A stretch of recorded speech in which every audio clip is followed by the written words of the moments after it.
अथ श्री हरगुर्याष्टकम्।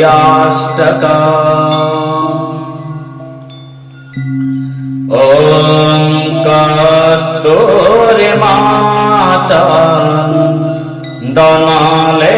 कस्तूरिमाचन्दनलेपनाय श्मशानभस्माङ्ग विलेपनाय कस्तूरिमाचन्दनलेपनाय श्मशानभस्माङ्ग विलेपनाय शतकुण्डलाय फणिकुण्डलाय शतकुण्डलाय फणिकुण्डलाय नमः शिवाय च नमः शिवाय नमः शिवाय च नमः शिवाय नमः शिवाय च नमः शिवाय मन्दारमाला परिशोभताय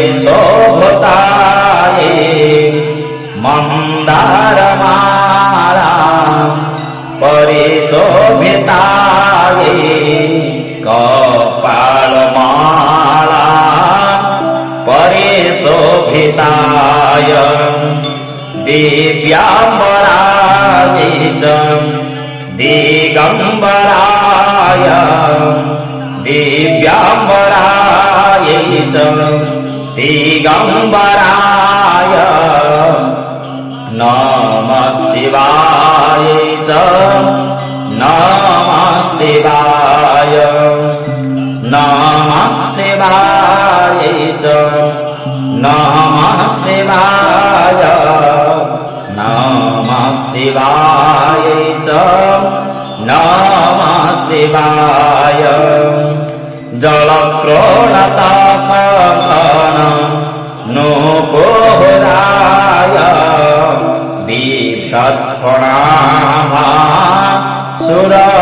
बिभ्रत्फणाभासुरनूपराय जलक्रोणतकं गणनूपुराय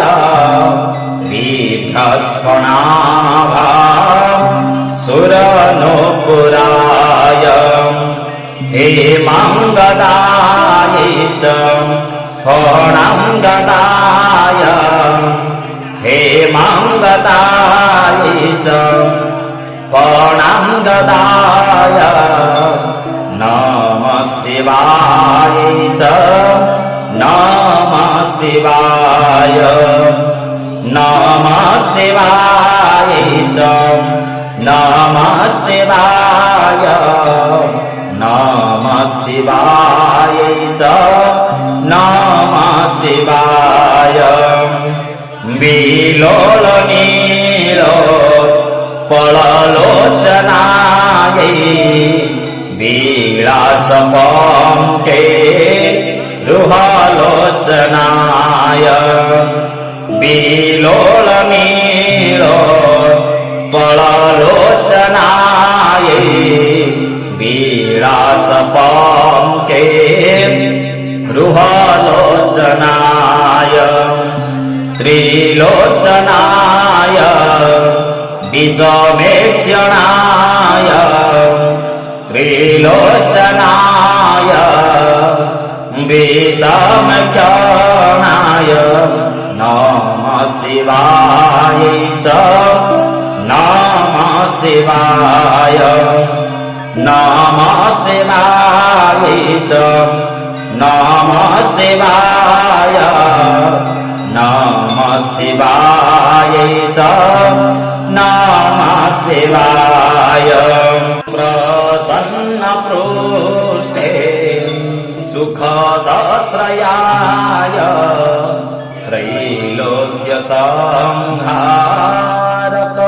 त्रैलोक्यसंहारकताण्डवाय प्रसन्नपृष्ठे सुखदाश्रयाय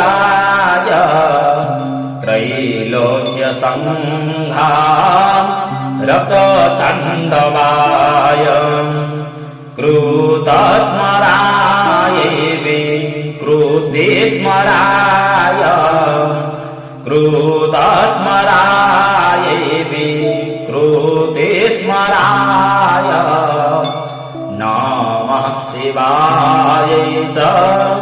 नमः शिवाय नमः शिवाय च नमः शिवाय नमः शिवाय च नमः शिवाय चाम्पेय गौरार्ध सरपरकाले कर्पूर गौरार्ध शरीरकाय चाम्पेय गौरार्ध सरपरकाय कर्पूर गौरार्ध शरीरकाय धूमिल्वभक्ते च जटाधराय धूमिल्वभक्ते च विलटाधराय नमः शिवाय च नमः शिवाय नमः शिवाय च नमः शिवाय नमः शिवाय च नमः शिवाय अम्बोधर श्यामलकुन्तलाय विभूतिभूषङ्ग जटाधराय अम्बोधर श्यामलकुन्तलाय विभूतिभूषङ्ग जटाधराय जगज्जननी जगदेवपित्रे जगज्जननी जगदेवपित्रे नमः शिवाय च नमः शिवाय नमः शिवाय च नमः शिवाय नमः शिवाय च नमः शिवाय सदाशिवनां परिभूषणाय सदाशिवानां परिभूषणाय सदाशिवानां परिभूषणाय सदाशिवानां परिभूषणाय शिवान्विताय च शिवान्विताय शिवान्विताय च शिवान्विताय नमः शिवाय च नमः शिवाय नमः शिवाय च नमः शिवाय नमः शिवाय च नमः शिवाय इति श्रीमद्शङ्कराचार्यकृतं हरगौर्याष्टकं सम्पूर्णम्।